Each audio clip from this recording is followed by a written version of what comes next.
পহেলা বৈশাখ উদযাপনের তিনটি স্তর আমরা পাই। প্রথম স্তরে পহেলা বৈশাখ উদযাপিত হতো জমিদারদের আমলে, সম্রাটদের আমলে।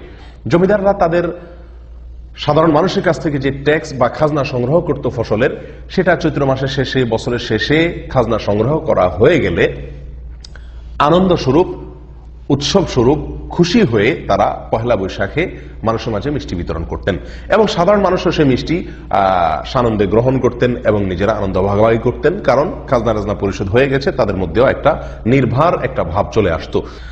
দ্বিতীয় যে স্তরটি আমরা দেখতে পাই সেটি হলো জমিদার প্রথা যখন বিলুপ্ত হয়ে গেল, তখন পহেলা বৈশাখ মানে ছিল হালখাতা। হালখাতা ছাড়া পহেলা বৈশাখ আর তেমন কিছুই ছিল না।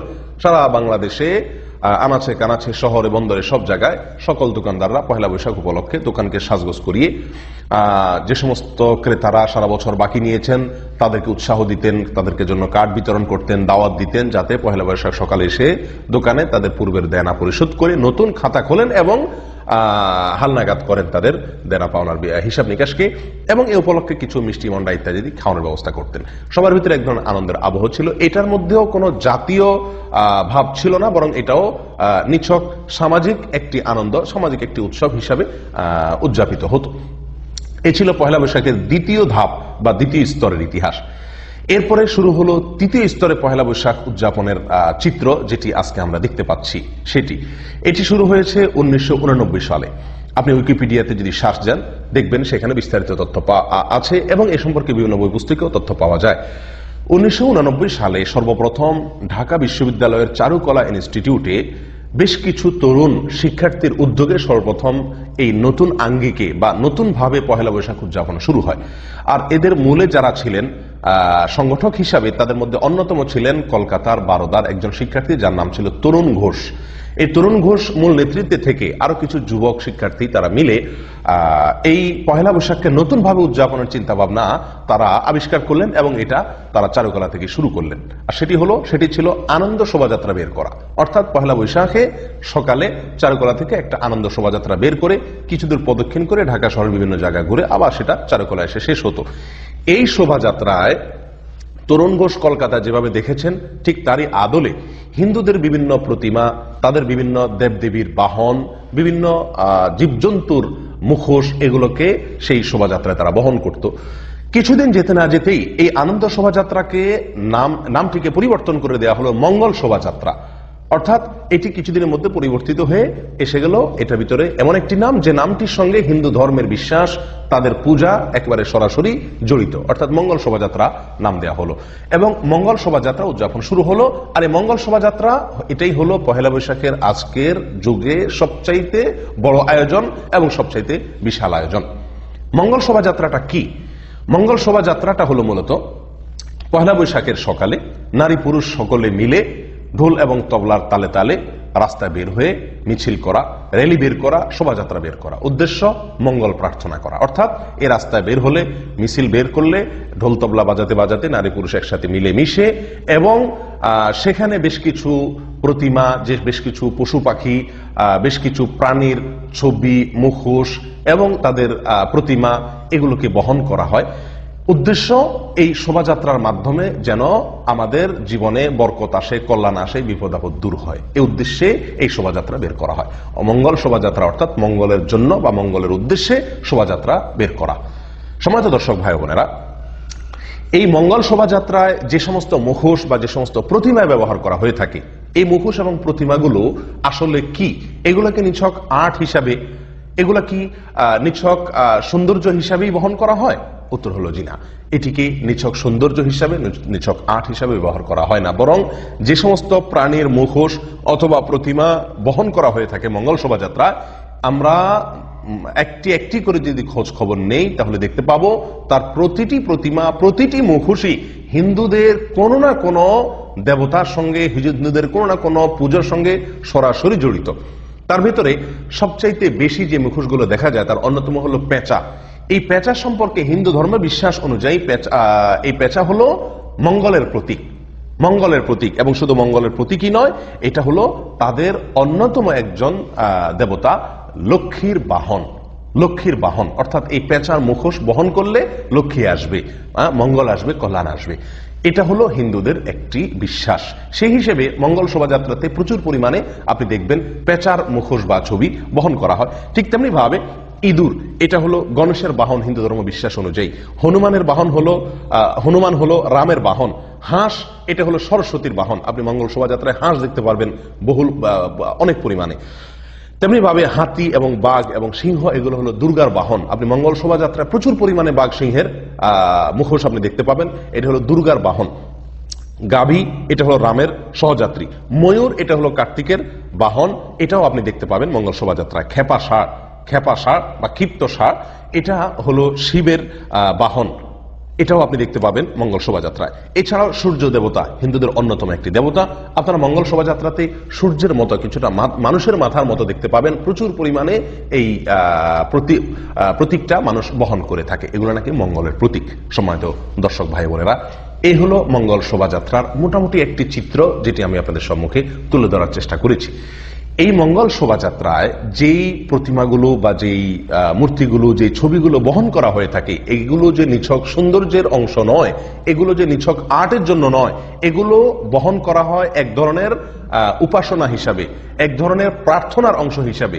এগুলো নিয়ে বের হলে রাস্তায়, তাহলে কি হবে? মঙ্গল নেমে আসবে। ঠিক যেমনি ভাবে হিন্দুরা তাদের পুজোয় মঙ্গল শোভাযাত্রা বের করে একই নামে, ঠিক সেই নাম এবং সেই কাজ, সেগুলোর সবগুলোর সমাহার রয়েছে মঙ্গল শোভাযাত্রা। বরং আমরা বলতে পারি হিন্দুরা 12 মাসে 13 পূজা করে। যে সমস্ত প্রাণী, যে সমস্ত দেবতার বাহনের সঙ্গে তাদের ভক্তি জড়িত, বিশ্বাস জড়িত, সেগুলোকে আমরা একদিনে বর্ষবরণের নামে করে থাকি, শুধুমাত্র মঙ্গল শোভাযাত্রার মাধ্যমে। আর সমাজ দর্শক ভাই বোনেরা, কেউ বলতে পারেন এই সমস্ত ছবিগুলো, এই সমস্ত মুখোশগুলো, কার্টুনগুলো, এগুলো নিছক আনন্দের জন্য, মজা করার জন্য, বা আর্ট হিসাবে, সৌন্দর্য হিসাবে, অথবা আমাদের গ্রামীণ বা লোকজ ঐতিহ্যকে ফুটিয়ে তোলার জন্য এগুলোকে ব্যবহার করা হয়ে থাকে মঙ্গল শোভাযাত্রায়। আমি বিনয়ের সঙ্গে বলবো যে বিষয়টি এরকম না। তার কারণ হলো, আপনি মঙ্গল শোভাযাত্রার আয়োজক, চারুকলা ইনস্টিটিউটের বিভিন্ন শিক্ষক এবং এটার আয়োজক কমিটির আহ্বায়ক, তাদের যদি বক্তব্যগুলোকে আপনি একসাথ করেন, তাহলে আপনি নিশ্চিত হতে পারবেন যে মঙ্গল শোভাযাত্রা এটি বের করা হয় দেশের মানুষের সমৃদ্ধির জন্য, বরকতের জন্য, কল্যাণের জন্য। এবং এই শোভাযাত্রা যে সমস্ত মুখোশ, যে সমস্ত প্রতিমা, যে সমস্ত কার্টুন, যে সমস্ত ছবি বহন করা হয়ে থাকে, সেগুলোও এই জন্যই বহন করা হয়ে থাকে যেন মঙ্গল আসে। অর্থাৎ হিন্দুদের বিশ্বাসের একেবারে অবিকল বিশ্বাস এখানে কাজ করছে এই সমস্ত প্রতিমা, এই সমস্ত ছবিকে বহন করার পেছনে। আপনি যদি প্রমাণ জানতে চান, আমি আপনাকে অনুরোধ করব, দয়া করে চলে যান আপনি অনলাইনে bdnews24.com, বাংলাদেশে অত্যন্ত পরিচিত একটি অনলাইন নিউজ পোর্টাল। তার 2014 সালের 14ই এপ্রিল পহেলা বৈশাখ এবং মঙ্গল শোভাযাত্রাকে কেন্দ্র করে কয়েকটি রিপোর্ট সেখানে প্রকাশিত হয়েছিল। তার ভিতরে একটি রিপোর্টের শিরোনাম ছিল লক্ষ্মী পেঁচায় সমৃদ্ধি, গাজী ও বাঘ দুঃসময়ের কান্ডারি। লক্ষ্মী পেঁচায় সমৃদ্ধি, লক্ষ্মী পেঁচা থাকলে সেখানে সমৃদ্ধি আসে, গাজী এবং বাঘ থাকলে সেটা দুঃসময়ের কান্ডারির ভূমিকা পালন করে। এবং এটি হলো মূল শিরোনাম রিপোর্টের। আর সেই bdnews24.com এর নিজস্ব রিপোর্টারের রিপোর্টে ভেতরে আয়োজকদের বিভিন্ন বক্তব্য উঠে এসেছে, তারই আলোকে কোট করে শিরোনাম করা হয়েছে এটি। তার একটি অংশ আমি আপনাদেরকে শুনাই। এখানে লোকজ ঐতিহ্য বলা হচ্ছে, যদিও আসলে হিন্দু ঐতিহ্যের নানা প্রতীক নিয়ে সমৃদ্ধ বাংলাদেশ প্রত্যাশায় করা এই শোভাযাত্রায় স্থান পেয়েছে। এখানে লক্ষ্য করুন যে সমৃদ্ধ বাংলাদেশ এটার প্রত্যাশায়, এটার আশায় এই শোভাযাত্রা বের করা হয়, এবং সেই শোভাযাত্রায় যাতে সমৃদ্ধি আসে, সেই আশায় এখানে স্থান পেয়েছে মা ও শিশু, হাঁস ও মাছের ঝাঁক, বিড়ালের মুখে চিংড়ি, শখের হাঁড়ি, ইত্যাদি ইত্যাদি ইত্যাদি। অর্থাৎ এই যে মুখোশগুলো, এই যে প্রতিমাগুলো বহন করা হয়ে থাকে, সম্মানিত দর্শক ভাই বোনেরা, এটি নিছক সৌন্দর্য বা আর্টের জন্য নয়। এটি করা হয় এই জন্য যে এগুলো নিয়ে বহন করলে নাকি কল্যাণ আসবে, মঙ্গল আসবে, যেমনটি হিন্দুরা বিশ্বাস করে। সম্মানিত ভাই বোনেরা, এই হলো মঙ্গল শোভাযাত্রার সাধারণ চিত্র। এখন এই মঙ্গল শোভাযাত্রাকে আপনি কি বলবেন? এটা কি হিন্দু ধর্মের পূজার একটি ফটোকপি বলবেন আগাগোড়া, নাকি এটাকে আপনি বাঙালির বর্ষবরণের উৎসব বলবেন? সেটা বিচারের ভার আপনার উপর আমি ছেড়ে দিলাম। সম্মানিত ভাই বোনেরা, একজন মুসলিম হিসাবে যে কোনো মুসলিম জানেন যে আমরা সকলে বিশ্বাস করি যে মঙ্গল এবং অমঙ্গলের মালিক একমাত্র আল্লাহ সুবহানাহু ওয়া তাআলা। আল্লাহ ছাড়া পৃথিবীতে বা আল্লাহর সৃষ্টি জগতে যত কিছু আছে সবই আল্লাহর সৃষ্টি। যারা আল্লাহর সৃষ্টি তারা প্রত্যেকেই আল্লাহর মুখাপেক্ষী। যারা নিজেরাই আল্লাহর মুখাপেক্ষী তারা অন্য কাউকে কল্যাণ এনে দিবে, মঙ্গল এনে দিবে, এটি সম্পূর্ণ ভ্রান্ত বিশ্বাস এবং ভুল বিশ্বাস, এবং এটি সরাসরি আল্লাহর সঙ্গে শিরক স্থাপন করার শামিল। সম্মানিত ভাই বোনেরা, ঈসা আলাইহিস সালামের কাছে মঙ্গল প্রার্থনা করে, তাকে পুজো করে, তার ইবাদত করে, উপাসনা করে খ্রিস্টানরা, এবং তার মা মারিয়ামের পূজা করে, ইবাদত করে খ্রিস্টানরা। আল্লাহ সুবহানাহু ওয়া তাআলা সূরা মায়েদার 17 নম্বর আয়াতে তাদের বিরুদ্ধে, তাদের এই বিশ্বাসের বিরুদ্ধে আল্লাহ সুবহানাহু ওয়া তাআলা একটি যুক্তি তুলে ধরেছেন অত্যন্ত চমৎকার ভাবে। আল্লাহ সুবহানাহু ওয়া তাআলা বলেন, কুল মান ইয়ামলিকু মিনাল্লাহি শাইআ ইন আরাদা আন ইহলিকা মাসিহ ইবনা মারইয়াম আন ইহলিকাল মাসিহ ইবনা মারইয়াম ওয়া উম্মুহু ওয়া মান ফিল আরদি জামিআ। আল্লাহ যদি চান, তোমরা যে ঈসা মাসির কাছে অথবা তার মা মারিয়ামের কাছে তোমরা যে প্রার্থনা করো, যদি আল্লাহ চান তাদের উভয়কে ধ্বংস করে দিবেন, সারা পৃথিবীর সমস্ত মানুষকে ধ্বংস করে দিবেন। বলো, কে রক্ষা করার ক্ষমতা রাখে? কারোর কি অধিকার বা সে ক্ষমতা আছে? উত্তর হলো নাই। তাহলে তাদেরকে উপাসনা করার, তাদেরকে পুজো করার কোনো যুক্তি হতে পারে না, যারা নিজেরাই ধ্বংসশীল, যারা নিজেরা নিজেদের ধ্বংসের হাত থেকে নিজেদেরকে রক্ষা করতে পারে না। অতএব কল্যাণ এবং অকল্যাণের জন্য, মঙ্গল এবং অমঙ্গলের জন্য ইবাদত করতে হবে, উপাসনা করতে হবে যার, তিনি হলেন মহান রব্বুল আলামিন। তিনি ছাড়া অন্য কারোর কাছে যদি আমরা প্রার্থনা করি সেটা হলো শিরক। আমরা সূরা ফাতিহায় প্রতিদিন আল্লাহ সুবহানাহু ওয়া তাআলাকে দীপ্ত কণ্ঠে ঘোষণা দিয়ে থাকি, ইয়্যাকা না'বুদু ওয়া ইয়্যাকা নাস্তাঈন। হে আল্লাহ, আমরা শুধুমাত্র আপনারই ইবাদত করি, আপনি ছাড়া আর কারোর ইবাদত করি না, আর আপনার কাছেই সাহায্য চাই, অন্য কারোর কাছে সাহায্য চাই না। এ হলো আমাদের মুখের বক্তব্য, এ হলো আমাদের দাবি। আর যদি মঙ্গল শোভাযাত্রা আমরা বের হই, তাহলে কর্ম হলো কেমন, যে আল্লাহকে আমি মুখে বলছি, আল্লাহর কাছেই একমাত্র সাহায্য চাই, অথচ মঙ্গল শোভাযাত্রা বের হয়ে আমি পেঁচার কাছে সাহায্য চাচ্ছি, মঙ্গল প্রার্থনা করছি, আমি বাঘ, ভাল্লুক, হরিণ, এই সমস্ত পশু পাখির কাছে আমি সাহায্য প্রার্থনা করছি, এগুলোর সাহায্যে, এগুলোর মাধ্যমে। সম্মানিত ভাই বোনেরা, এটি সম্পূর্ণভাবে শিরক। বর্ষবরণের নাম দিয়ে আমাদের সাধারণ মুসলিম ভাই বোনদেরকে বলা হচ্ছে যে এটি বাঙালি সংস্কৃতি, অথচ এখানে যে কাজগুলো হয়ে থাকে এর কোনোটির সাথে কোনো মুসলিমের বিশ্বাস যায় না, বরং এগুলো সম্পূর্ণ মুসলিমের বিশ্বাস বিরুদ্ধ, মুসলিমের ঈমান বিধ্বংসী। সরাসরি বলতে গেলে এগুলো হলো, সবগুলো হলো মন্দিরের আয়োজন। মন্দির থেকে কিছু আয়োজনকে এনে সেটাকে বাঙালি সংস্কৃতির প্রলেপ দিয়ে, লেবাস পরিয়ে সমাজে এক শ্রেণীর মানুষ সেটাকে ছড়িয়ে দিচ্ছে, যেটি আমাদের ঈমানকে হরণ করছে, যেটি আমাদেরকে শিরকে নিমজ্জিত করছে। আমরা জেনে না জেনে, বুঝে না বুঝে এই শিরকে আমরা হাবুডুবু খাচ্ছি। পয়লা বৈশাখ উপলক্ষে সবচেয়ে বড় আয়োজন যেটি মঙ্গল শোভাযাত্রা, সে বিষয়ে আমি কিছু কথা আর্জ করলাম। এর বাইরে আরো যে সমস্ত কর্মকাণ্ড আছে, যেমন পান্তা ইলিশ খাওয়া পয়লা বৈশাখের সকালে, এই পান্তা ইলিশ এটিও মূলত হিন্দুদের একটি পূজা থেকে এসেছে বা পূজা থেকে ধার করে নেওয়া হয়েছে। আর সেটি হলো, হিন্দুরা আশ্বিন মাসের শেষে তারা রান্না করে, একজন উপবাস করে বা রোজা রাখে, এবং কার্তিক মাসের সকালে তারা পুজো করে তাদের ওই আগের দিনের রান্না করা, মাসের শেষে রান্না করা পুরাতন ভাতকে পানি ঢেলে সেই ভাত দিয়ে তারা তাদের উপবাস ভঙ্গ করে। এটা তাদের একটা পূজার অংশ।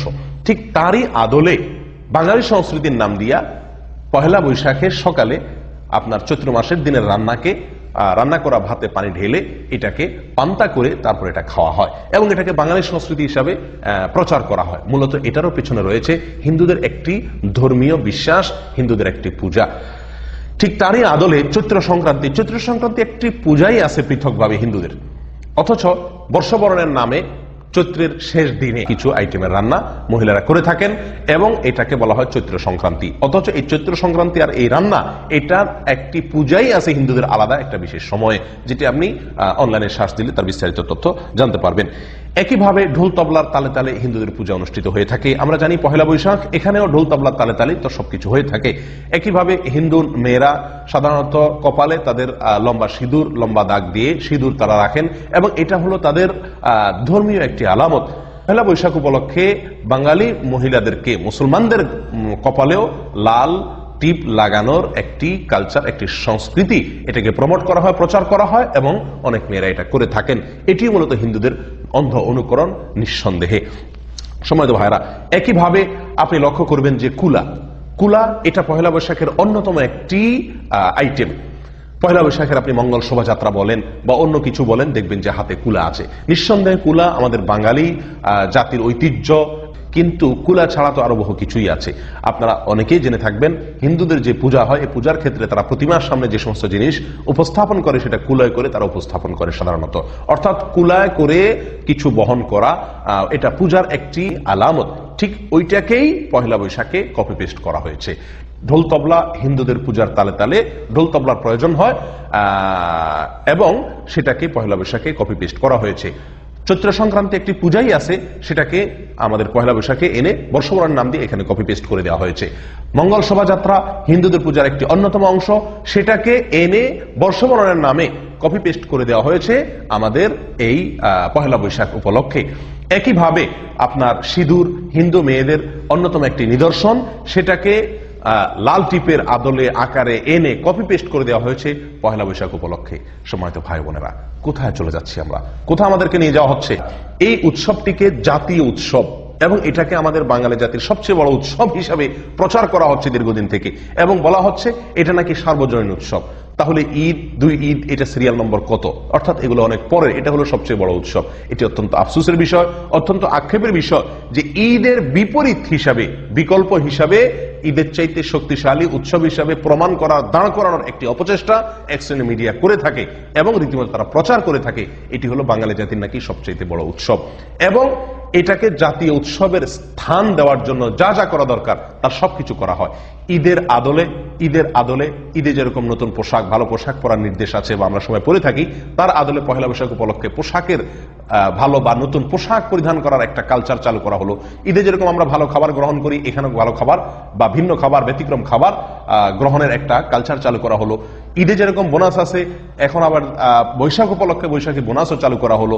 এভাবে একটি একটি করে ঈদের সমস্ত আইটেমগুলোকে কপি পেস্ট করে এখানে আনা হচ্ছে এবং বলা হচ্ছে এটা হলো সবচেয়ে বড় উৎসব, এটা হলো সবচেয়ে বড় আনন্দের দিন বাঙালি জাতির জন্য। সম্মানিত ভাই বোনেরা, এটি নিঃসন্দেহে একটি সাংস্কৃতিক আগ্রাসন, নিঃসন্দেহে একটি সাংস্কৃতিক জুলুম আমাদের বাঙালি সমাজের প্রতি, বাংলাদেশের মানুষের প্রতি।